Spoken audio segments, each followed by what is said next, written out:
پیارے دوستو، درود ہجری صلی اللہ علیہ حبیبہ محمد و آلہ وسلم کے بارے میں اولیاء کرام فرماتی ہیں کہ یہ وہ درود ہے جو انسان کو اللہ کے محبوب صلی اللہ علیہ وآلہ وسلم کے بہت قریب کر دیتا ہے۔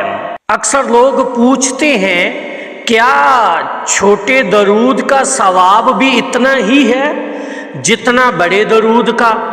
یاد رکھیے، درود پاک کی طاقت اس کے الفاظ کی لمبائی میں نہیں بلکہ پڑھنے والے کے عشق، اخلاص اور یقین میں چھپی ہوتی ہے۔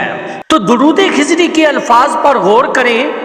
صلی اللہ علیہ حبیبہ، اللہ اپنے محبوب پر رحمت نازل فرمائے۔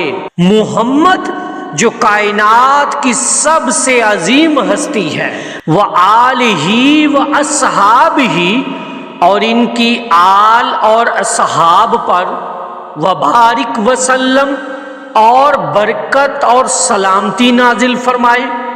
اس ایک جملے میں آپ نے اللہ کی رحمت بھی مانگ لی، برکت بھی مانگ لی، سلامتی بھی مانگ لی، اور واسطہ کس کا دیا؟ اللہ کے سب سے پیارے محبوب صلی اللہ علیہ وآلہ وسلم کا۔ جب آپ یہ درود پڑھتے ہیں تو ایسا لگتا ہے جیسے آپ نے کائنات کے سب سے بڑے خزانے کی چابی اپنے ہاتھ میں لے لی ہو۔